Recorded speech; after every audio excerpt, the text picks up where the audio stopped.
पूरा प्रदेश ही जान गया, देश, कि किस तरह से संगीनों के साए में रामपुर का चुनाव हुआ। अब नगर की सरकार बन रही है, जनता के मुद्दे हैं, बिजली, पानी, सड़क, स्कूल, अस्पताल, टैक्स, तमाम तरह के, और बीजेपी की सरकार में उनसे निजात नहीं मिल सकती, क्योंकि इनकी सरकारों में चाहे पेट्रोल हो, डीजल हो, या तमाम तरह की जो चीज़ें हों, बुनियादी चीज़ें हों, खाद्य पदार्थ हों, सबके दाम ही बढ़े हैं।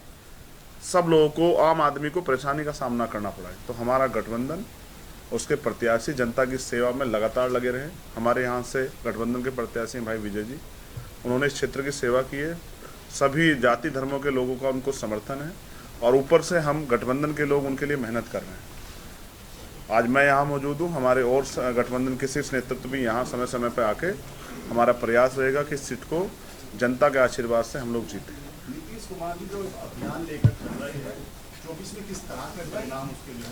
कुसुम 24 अभी दूर है, 23 में जो परिवर्तन होगा वो 24 के लिए नया रास्ता तैयार करेगा। और मैं आपसे फिर कह रहा हूँ, सरकार वापस वहीं आ जाएगी कि शासन प्रशासन के जरिए विपक्षी दलों का शोषण करने का काम करेगी। हम उसके लिए भी तैयार हैं, क्योंकि जनता देख रही है, अंत जनता को तय करना है। अगर हमारे कार्यकर्ताओं के साथ उत्पीड़न या शोषण किया जाएगा या परेशान किया जाएगा, जैसा कई जगह देखा भी गया, इसका भी जवाब जनता, इस चोट का जवाब वोट के माध्यम से देगी। ये जो जितने झूठे मुकदमे हमारे लोगों पे लगाए गए हैं, जितना हमारे कार्यकर्ताओं को परेशान किया, जनता सब देख रही है, और कार्यकर्ता इससे मनोबल नहीं गिरा है, इससे मनोबल मजबूत हुआ है। ईडी और सीबीआई का उपयोग विपक्षी दलों पे किया जा रहा है। इस चुनाव में तो शायद नहीं कर पाए, इस चुनाव में तो पुलिस ही बहुत है।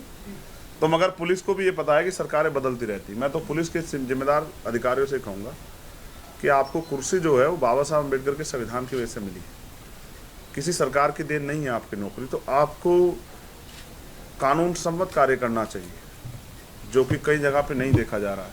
इससे कानून के प्रति, पुलिस के प्रति जनता में विद्रोह, जनता में रोष उत्पन्न हो रहा है, और ये अच्छा नहीं है अगर जनता पुलिस का पे विश्वास खो बैठे। इसका बड़ा उदाहरण है, आपने देखा जो दिल्ली जंतर मंतर पे हो रहा है।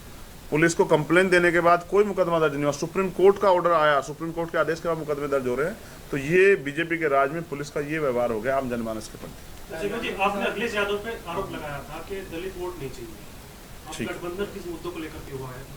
देखिए, भारत में जो माहौल है अभी, ये लड़ाई मेरी, अखिलेश जी की, जैन जी की नहीं है। जो माहौल है आज उत्तर प्रदेश में और देश में, जहाँ सरेआम गोलियां लग रही हैं, हमें इस सरकार से जवाब मांगना चाहिए कि ये सरकार जवाब देगी कि इनकी कानून व्यवस्था कहाँ। जहाँ गृह मंत्री जी कहते थे कि गहने लाद के जो है करोड़ों रुपए की महिला 12 बजे निकल जाए, यहाँ तो सरेआम हत्या हो रही है, यहाँ तो माफियाओं की हत्या हो रही है।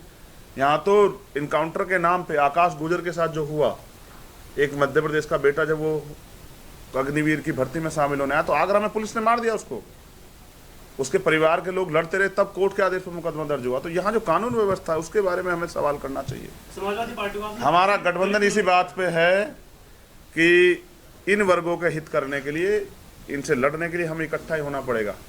देखो, पिछली बार हम अलायंस में नहीं थे तो सरकार नहीं बदली ना, लेकिन जब हम अलायंस में आए तो क्या हुआ खतौली में, हमने जनता का मैंडेट बढ़ा, जनता का विश्वास बढ़ा और परिणाम बदले।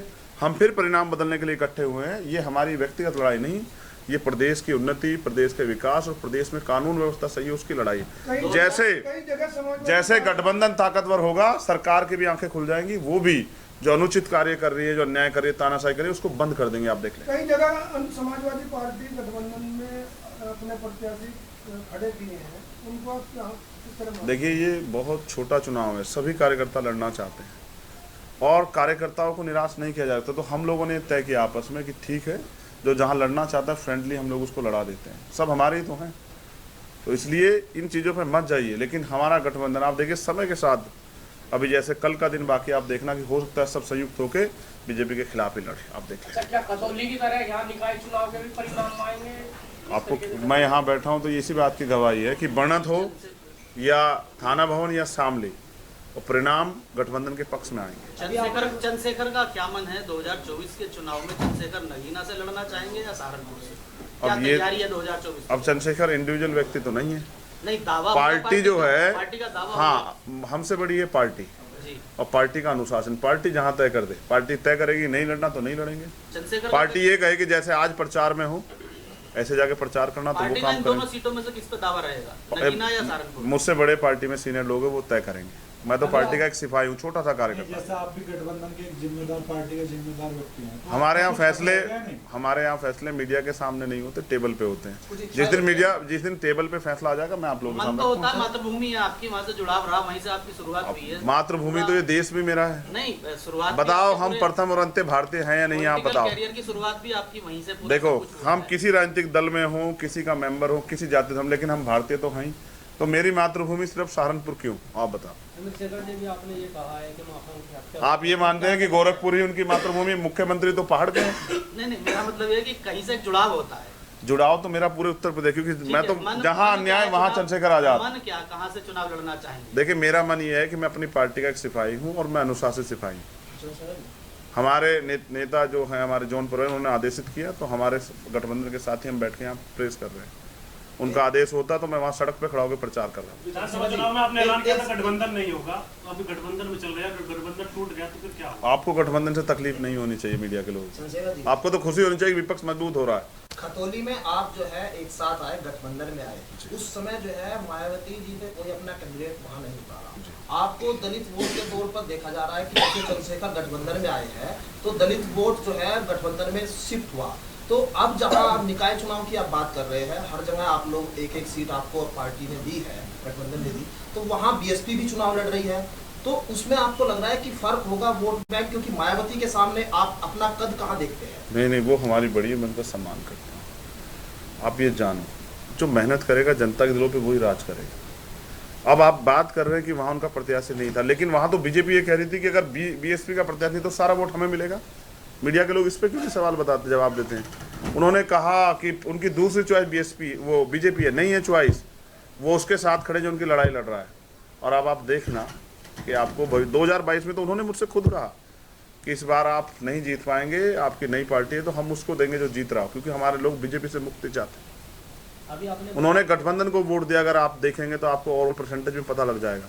क्योंकि बीजेपी ने जो सरकार इस समय जो बीजेपी चला रही है, ऐसा गुंडा तंत्र नहीं देखा गया कभी की सरकार में। जहां पर्चे छीन ले जाएं, क्या आपको एमएलसी का चुनाव याद नहीं है कि किस तरह विपक्ष के लोगों के साथ अन्याय हुआ? पर्चे छीन ले, कट्टे दिखा के, और फिर जिला पंचायत सदस्य और अध्यक्ष के चुनाव में क्या हुआ, आप लोगों ने नहीं देखा? अब मीडिया को इस पे सवाल पूछना चाहिए सरकार से कि लोकतंत्र की हत्या करने वाली सरकार जवाब दे कि क्या ऐसे चुनाव होते हैं?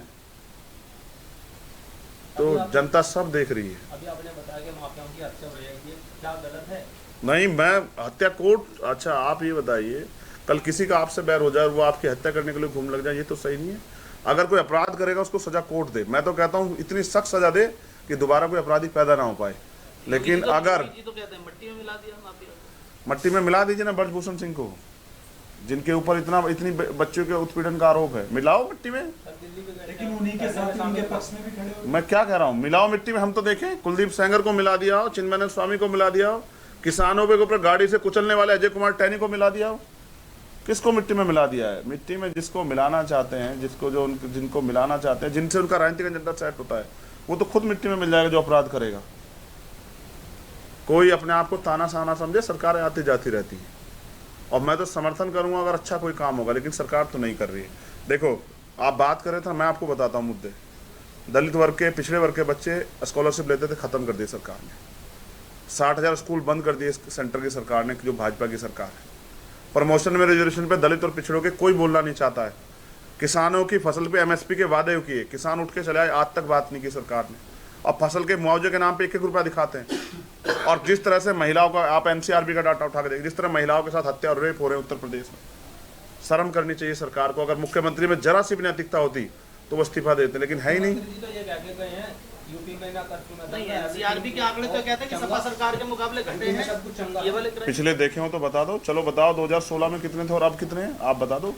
हवा में पत्रकार बात ना करें, वकील के सामने बैठे। 56,000 से ज्यादा मुकदमे दर्ज हुए इस साल SC ST के साथ, इसी सरकार में। और मैं फिर कह रहा हूं, अगर सबकी सरकार होती तो सबके बारे में सोचती। जो सरकार पहले से तय करके बैठी हो कि ये हमारा और ये हमारा नहीं है। आप मुख्यमंत्री से सवाल करें, मुख्यमंत्री जी अभी आए थे शामली में, और वो क्या कह के गए हैं कि यूपी में ना दंगा ना कर्फ्यू, सब कुछ चंगा है यूपी में। हाँ, तो अच्छा, कह तो कोई कुछ भी सकता है। लोकतंत्र है, अभिव्यक्ति की आज़ादी, कौन किसे रोक देगा? मुझे ये बताओ, कि उन्होंने बताया कि वो कितने बच्चों को रोजगार दिया उन्होंने शामली में? अब किस उसी का जिक्र करेंगे ना जिससे उनका एजेंडा सेट हो जाए।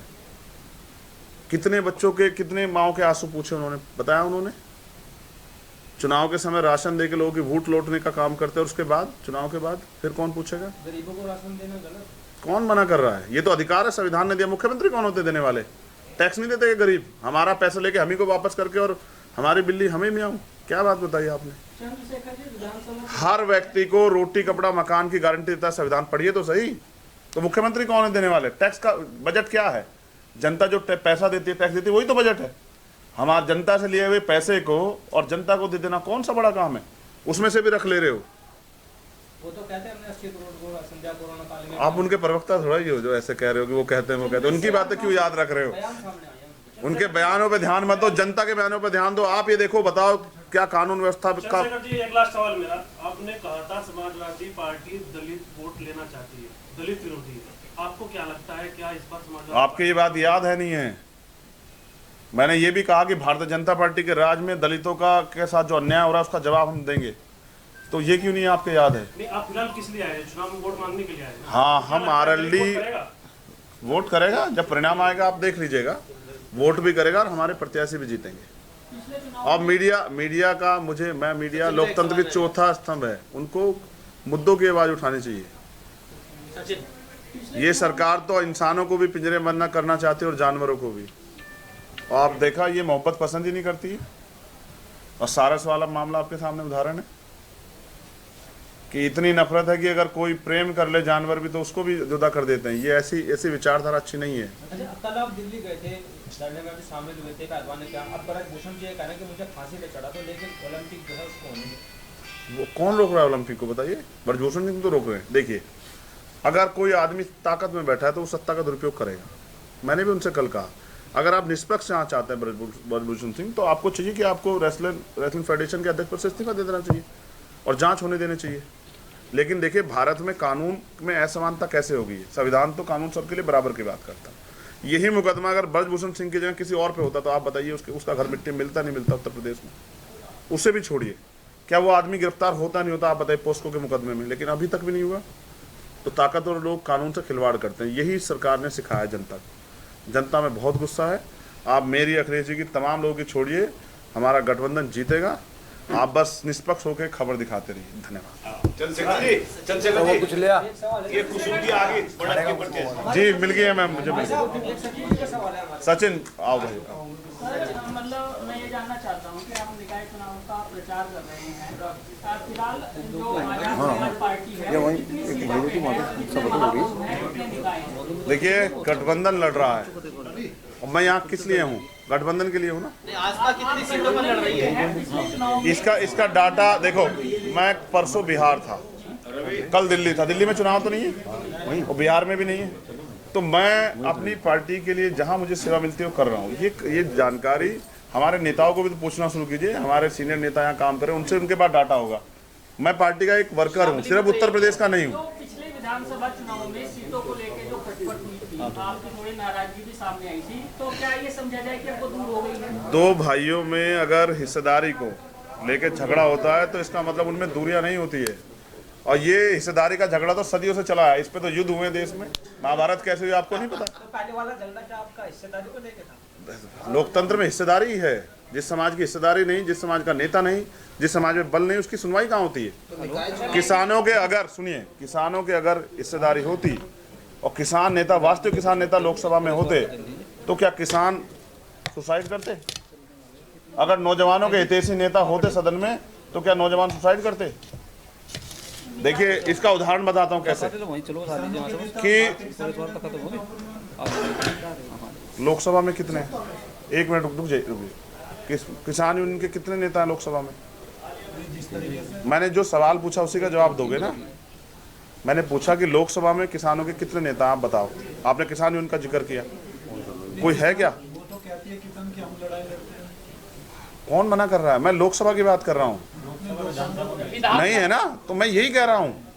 सवाल जहाँ प्राइम मिनिस्टर खड़े होंगे वहीं तो प्राइम मिनिस्टर कहाँ प्रेस करते हैं हमारी तरह कि कोई सवाल पूछ ले। विधानसभा चुनाव में सपा ने 5 सीट नहीं दी थी, इसलिए दूरियां बन गई थी। अब लोकसभा में आप कितनी सीटों पर दावा करेंगे, क्योंकि लोग